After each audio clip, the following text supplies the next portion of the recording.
bonjour, bienvenue à cette nouvelle table ronde consacrée à la souveraineté et à la croissance des ETI, les entreprises de taille intermédiaire. Merci à vous trois, nos trois intervenants pour cette table ronde qui va durer 30 minutes. Philippe Pettini, vous êtes directeur de marché de la Banque Palatine, directeur du marché des entreprises de la Banque Palatine. Frédéric Burg, vous êtes directeur financier d'une grande entreprise du Nord-Alsace qui s'appelle De Dietrich, qui a une longue histoire et qui a souvent changé de métier. Vous allez nous raconter un petit peu, j'espère, l'histoire, faire un petit peu de storytelling sur De Dietrich. Georges Lignonel, bonjour, vous êtes président du club des ETI du Grand Est et vous représentez également une entreprise de travaux publics, d'environnement, de promotion immobilière qui porte votre nom, qui s'appelle Lignonel, qui est établie à Dabo en Moselle. Alors Philippe Pettini, vous êtes directeur donc, du marché de la Banque Palatine. Ce n'est pas la banque la plus connue dans le Grand Est, puisque dans le Grand Est, les parts de marché sont plus fortement trustées qu'ailleurs par le groupe Crédit Mutuel, votre concurrent. Néanmoins, vous avez une offre bancaire complète qui est adressée aux ETI. Vous avez un marché spécifique, les ETI. Donc vous êtes une banque plutôt discrète sur le marché, mais vous m'expliquez, lorsque nous avons préparé cette table ronde, que vous étiez présent sur combien de pourcents des ETI du Grand Est ? Comme sur le territoire national, une ETI sur 4 est cliente de la Banque Palatine. Une sur 4. Alors comment ces ETI du Grand Est ont-elles traversé la crise ? Alors, d'abord, je voudrais saluer l'initiative de la tribune qui consiste à faire un coup de projecteur sur les ETI. C'est un sujet qui nous passionne et qui est au cœur de notre activité. Et les ETI en France, c'est pas un petit sujet. Hein. Alors, on annonce un chiffre de 5500 ETI en France, mais 5500 ETI, c'est 3% du nombre des entreprises françaises, mais c'est beaucoup plus en poids économique. Hein. C'est 25% de l'emploi, c'est 34% des exportations. Une ETI sur 3 est à l'international. Si on se recentre sur Grand Est, ben c'est une région qu'on regarde peut-être encore plus précisément, puisque 7% des ETI françaises sont en Grand Est. Et nous développons régulièrement sur ce territoire-là. Et nous avons acquis progressivement à peu près la même part de présence qui est à peu près d'une ETI sur 40 qui est cliente de la Banque Palatine. Alors, votre question, c'était comment les ETI ont traversé la crise. Alors, je pense que les caractéristiques des ETI qui sont en Grand Est, c'est d'être un peu plus industriel que la moyenne des ETI. Je crois qu'une ETI sur 2 a une activité industrielle en Grand Est. Elles sont peut-être un petit peu plus grandes que la moyenne des ETI. Et quand on parle avec des dirigeants du Grand Est, ils ont les 2 ou 3 grandes préoccupations qui sont les mêmes que celles de tous les patrons d'ETI, avec peut-être une intensité un petit peu plus forte. Pendant la crise, un patron d'ETI, d'abord, il a fallu qu'il préserve son entreprise des risques majeurs et qu'il continue à se développer. C'est un petit peu plus difficile quand on fait de l'industrie. Il a fallu traverser le choc énergétique, qui est d'ailleurs pas tout à fait terminé. Et quand on fait de l'industrie, en moyenne en France, on consomme 3 ou 4% de ses coûts sont de l'énergie, et que ce coût est multiplié par 4 ou par 5, ça devient un sujet qui percute le modèle de l'entreprise et qui est très lourd à gérer. Troisième sujet, c'est sans doute la gestion des ressources humaines et le recrutement. Peut-être même que j'aurais pu le mettre en premier dans les préoccupations. Et là aussi, quand on a une activité industrielle qui requiert de la spécialité, de la compétence, des temps de formation qui sont très importants, c'est encore un petit peu plus difficile à gérer. Donc voilà, pour résumer le propos, à peu près les mêmes préoccupations qu'ailleurs, avec une intensité plus forte due à la part de l'industrie dans la région. Alors, le Grand Est est une région frontalière de 4 pays, et dans ces 4 pays, la présence des ETI est beaucoup plus marquée qu'en France. Est-ce que le rayonnement des ETI allemandes, pour citer ce pays puissant juste en face de Strasbourg, est-ce que ce rayonnement se ressent dans le mode de fonctionnement des ETI de l'Alsace et du Grand Est ? Alors, vous avez raison de rappeler que 5500 ETI en France, c'est pas assez. Il y en a 12 000 en Allemagne, il y en a 10 000 au Royaume-Uni, il y en a 8 000 en Italie. On oublie de temps en temps, quand on fait le tour, de sortir de l'Europe et de savoir qu'aux États-Unis, il y a 76 000 ETI, hein, donc la patrie des ETI, c'est aussi les États-Unis. Donc le gros problème des ETI en France, c'est leur nombre. Sur Grand Est, on s'aperçoit que lorsque une ETI est détenue par des capitaux étrangers, c'est majoritairement par des actionnaires allemands. Et c'est vrai qu'il y a une porosité positive qui fait que les ETI en Grand Est ont tendance à regarder le modèle vertueux allemand et à épouser cette qualité d'ETI qu'on peut rencontrer en Allemagne. Dans le Grand Est, il y a même des ETI qui sont franco-allemandes. Groupe Aguerre, Cuisine Schmidt. Tout à fait.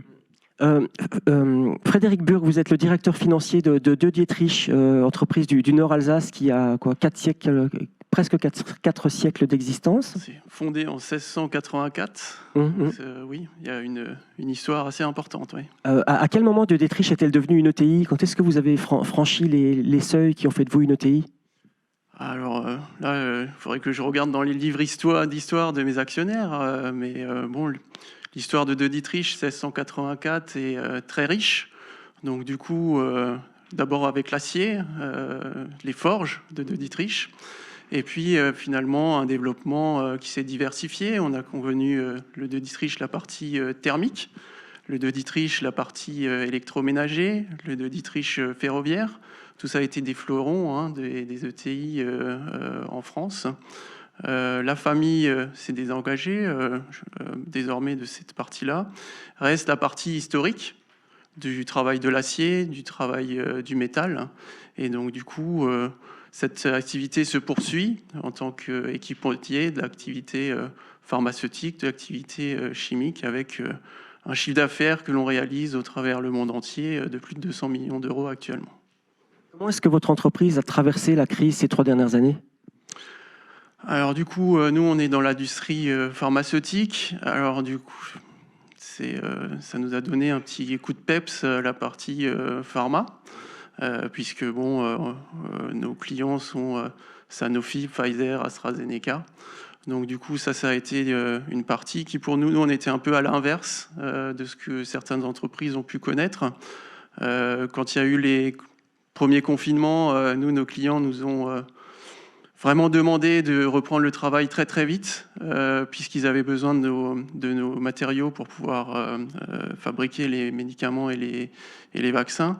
Donc du coup, ça a été une période un peu étrange, parce qu'on était vraiment sur le front et au diapason pour fournir du coup ces équipements. Maintenant, cette crise, on la traverse. Il y en a d'autres qui... Ça, c'est la crise sanitaire. Maintenant, on a la crise de l'énergie. Certains en ont parlé ce matin. On a les problématiques de recrutement, hein, comme vous le disiez, qui sont quelque chose de vraiment fondamental, notamment pour notre industrie qui est très spécialisée, avec des métiers difficiles, historiques, de chaudronnerie, de grenaillage. Donc tout ça, c'est vraiment des enjeux que l'on a au quotidien pour continuer de faire grandir cette maison qui a... plus de 300 ans. On trouve des chaudronniers à l'embauche en Alsace? Alors oui, mais c'est compliqué. Donc du coup, on a l'usine à Zinswiller dans le Nord Alsace. Donc c'est un métier qui est compliqué, effectivement difficile à recruter.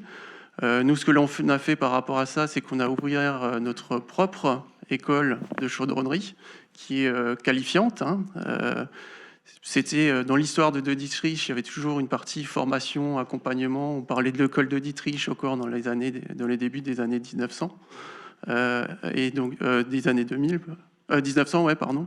Et donc du coup, on a perpétué ça, et donc ça nous permet du coup d'attirer des jeunes, leur montrer le métier, voir ce que c'est. Et puis finalement, sur la première promotion qu'on avait l'année dernière de 9 personnes, on a réussi à en embaucher 6. Et là, du coup, il y a la deuxième promotion cette année. Donc, on essaye de trouver des solutions innovantes pour répondre à ces besoins compliqués. Est-ce qu'il y avait un côté paternaliste dans l'école de Dietrich au début du XXe siècle? Est-ce que ce côté paternaliste est en train de renaître? Oui, donc c'est ce que je vous disais, hein, au début des années 1900, dans le Nord-Alsace, tout le monde était dans l'école de Dietrich, hein, il y avait, et après dans l'usine, hein, il y avait beaucoup de secteurs différents, donc le grand-père, le père, le fils, donc toute la dynastie y allait. Et donc on perpétue cette tradition de paternalité au travers de cette école de chaudronnerie et aussi l'accompagnement de nos salariés au quotidien. Quelle est la politique RSE? Comment est-ce qu'on peut définir la politique RSE du groupe de Dietrich aujourd'hui? On parle de formation, quels sont vos autres vecteurs? Du coup, on a donc cette partie formation qui est déjà importante. Donc ça, c'est la partie humaine aussi, polyvalence, comme tout le monde, attractivité pour les salariés. Donc c'est quelque chose sur lequel on travaille beaucoup. On a aussi tout le volant management de l'énergie qui, par la force des choses, nous contraint à faire des investissements pour avoir une trajectoire plus vertueuse. Donc on investit dans des panneaux photovoltaïques, on change une partie de notre système de chauffage, mais aussi... Comment ça se finance tout ça? Donc tout ça se finance par l'accompagnement de nos amis banquiers. Donc nous, on a lancé un grand plan de financement et de transformation de l'entreprise. Donc cette transformation, plus de 3 siècles d'histoire, donc du coup, on a de quoi transformer. Et au travers d'un plan de financement qu'on a lancé maintenant depuis 3-4 ans, on a une quarantaine de millions d'euros à investir. Donc il y a la partie bien évidemment RSE, qui est une partie importante qu'on ne néglige pas.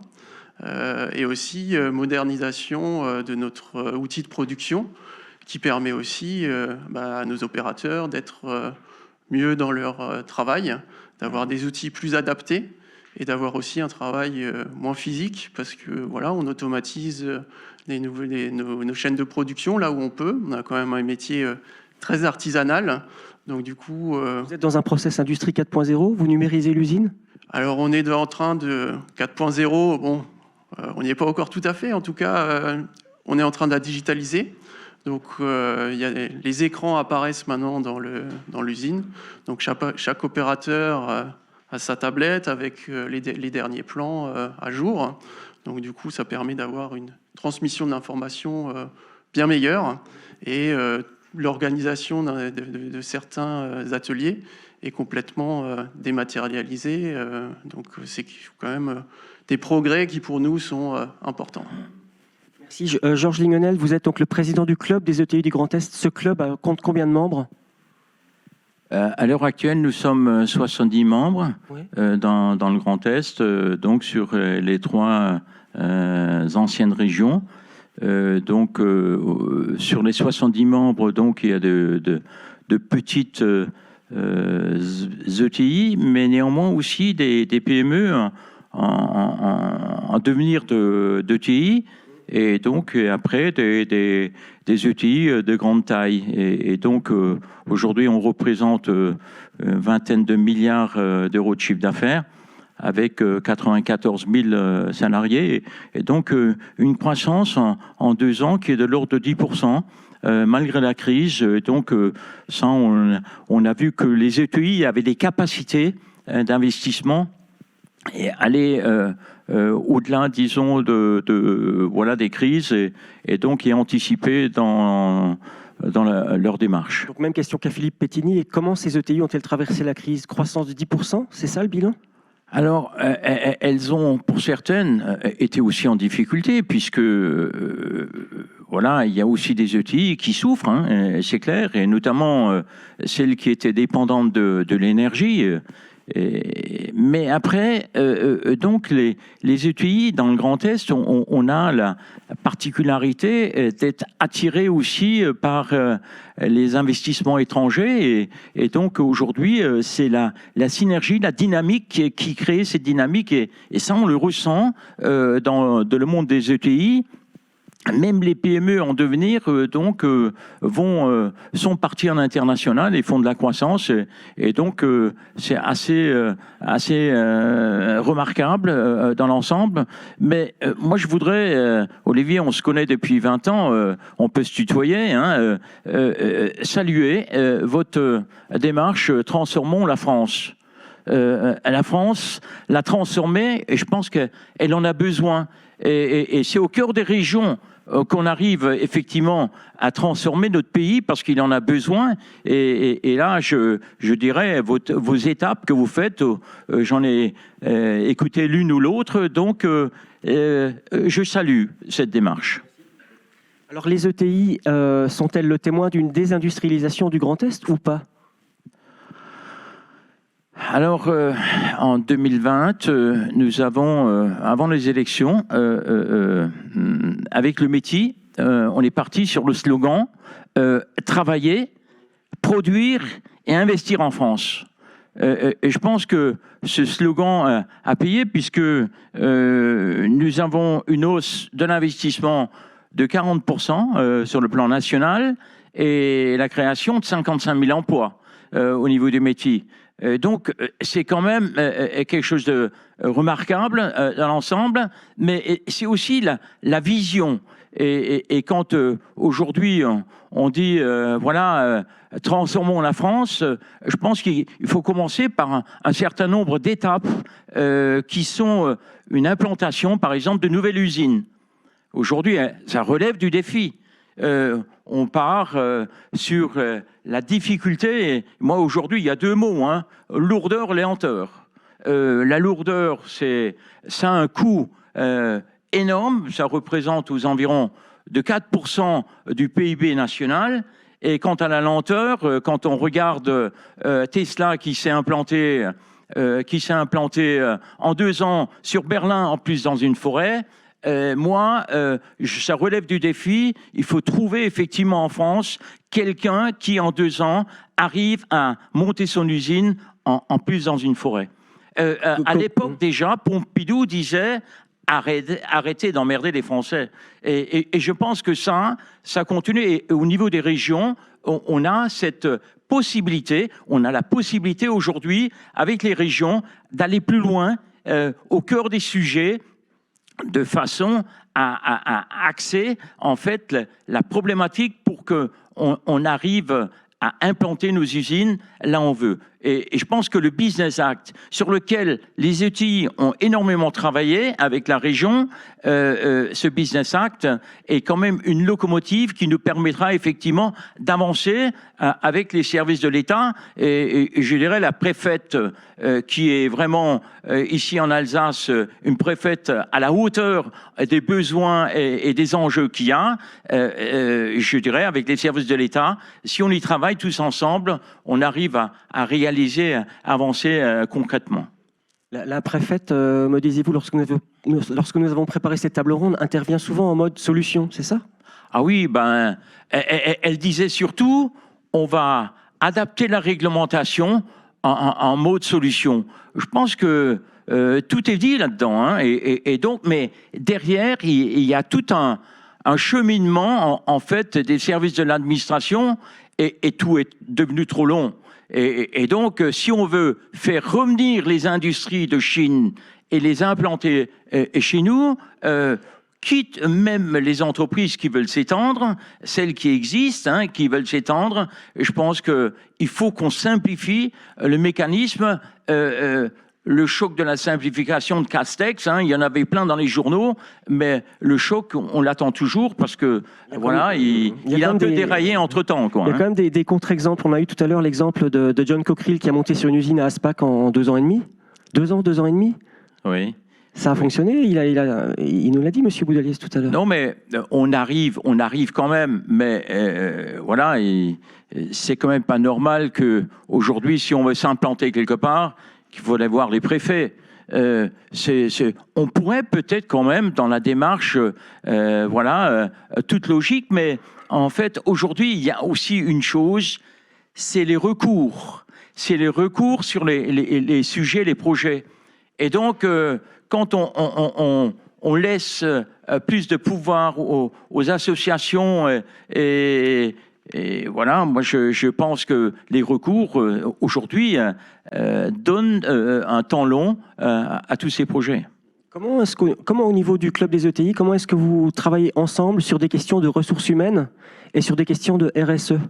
Alors, au niveau des clubs, d'une manière générale, en France, puisqu'on a des réunions interclubs, on s'aperçoit que les directeurs des ressources humaines qui se rencontrent, ils communiquent entre eux et aujourd'hui, ils mettent en avant les difficultés qu'ils rencontrent.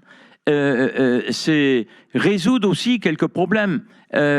C'est en échangeant, échange de bons procédés, qu'on arrive effectivement à améliorer le fonctionnement et c'est plutôt très bénéfique à l'ensemble des entreprises parce que chacun est en prototype, mais chacun, on arrive à le résoudre en fait l'expérience des uns et des autres.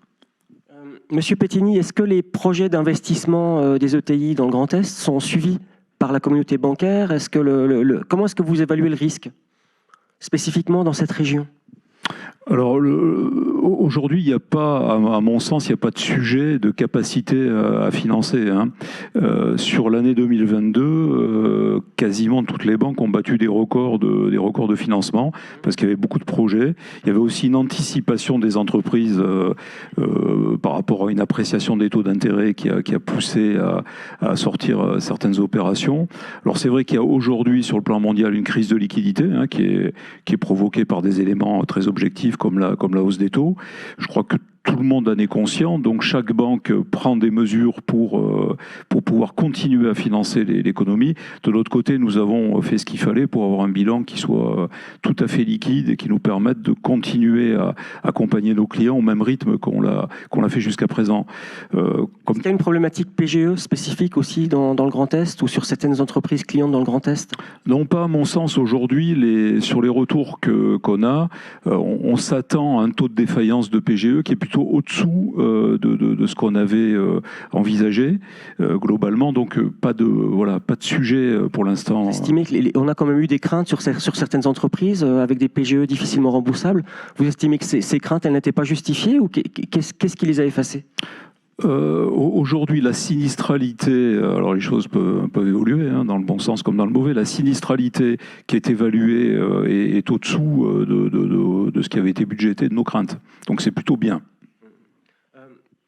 Chez De Dietrich, comment est-ce que vous envisagez l'avenir dans le Nord-Alsace? Quels sont vos projets à moyen terme au niveau de l'investissement et au niveau de la stratégie du groupe?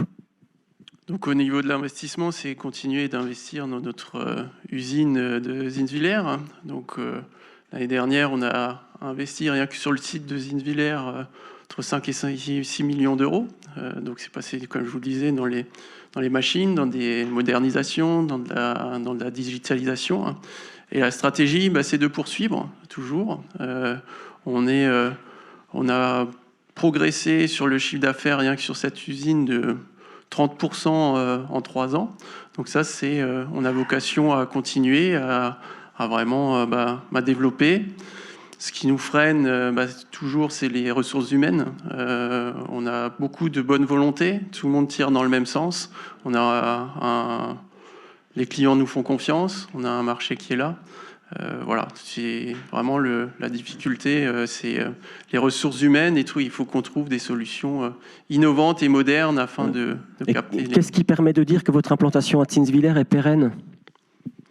Déjà parce qu'il y a un savoir-faire qui est très grand. On est une industrie artisanale. Il y a pas mal de choses qui sont faites manuellement. Donc du coup, ça c'est vraiment... on est reconnu pour notre savoir-faire. Nos principaux concurrents sont indiens. Et nos principaux clients qui ont quand même pignon sur rue préfèrent quand même le encore Made in France ou Made in Alsace plutôt. D'accord, mais je comprends bien, mais il y a aussi de la pharmacie et de la chimie Made in India.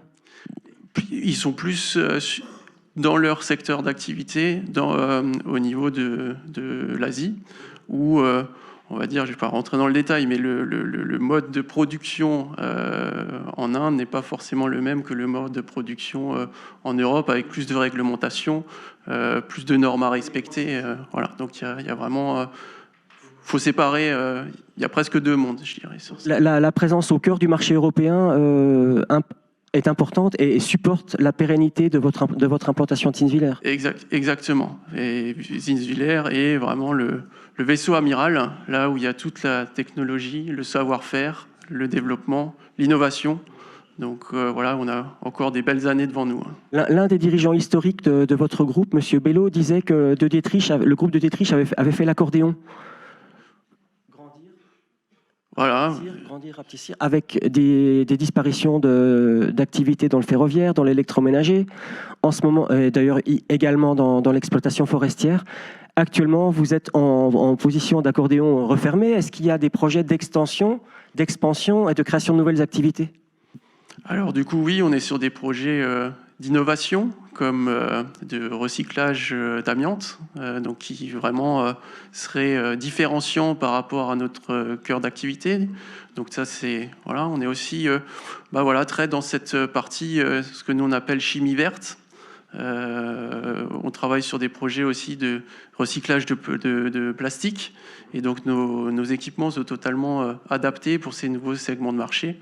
Donc effectivement, l'innovation, il faut qu'elle porte ses fruits, mais on a quand même des résultats qui sont plutôt positifs.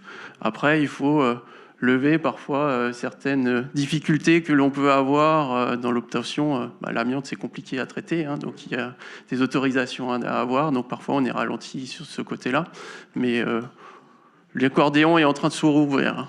Alors, le recyclage du plastique, entre autres, mais pas seulement, c'est un ensemble de filières dynamiques dans le Grand Est. Georges Lignonnet est là pour en témoigner.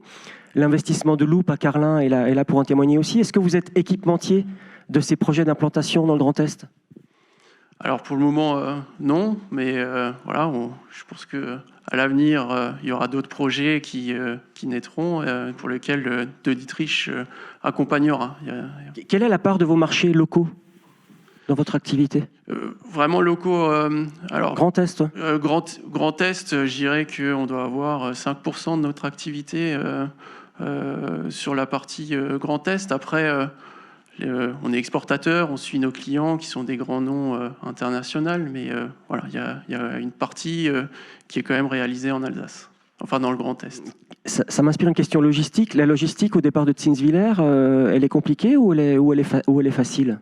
La logistique est toujours compliquée, surtout avec les prix actuels, mais non, il y a des enjeux. On essaye vraiment d'avoir maintenant une logistique un peu plus recentrée sur le Grand Est. On essaye de développer un certain nombre de nos fournisseurs juste à côté. Donc ça nous permet de réduire cette chaîne logistique et aussi de développer des partenaires vraiment juste à côté et de promouvoir le local aussi. Hein. Donc ça, c'est aussi quelque chose qui est très important pour nous. Vos expéditions se font par quel mode ? Tous les modes. On a camion surtout. Et après... Je pense au fluvial. Vous utilisez la voie fluviale ou pas ? Alors oui, les voies sur berge, on les utilise quand on va plutôt dans le nord de l'Europe. Ça fait partie d'un de nos modes de transport. Et donc cette branche-là, elle est assez puissante dans le Grand Est pour soutenir vos expéditions à vous ? Oui, pour le moment. En tout cas, pour le moment, on n'a pas rencontré de difficultés majeures à notre niveau. Donc, c'est quelque chose qui, pour le moment, fonctionne. Merci. Merci à vous trois pour votre participation à cette table ronde. Bonne fin de matinée. Merci. Merci.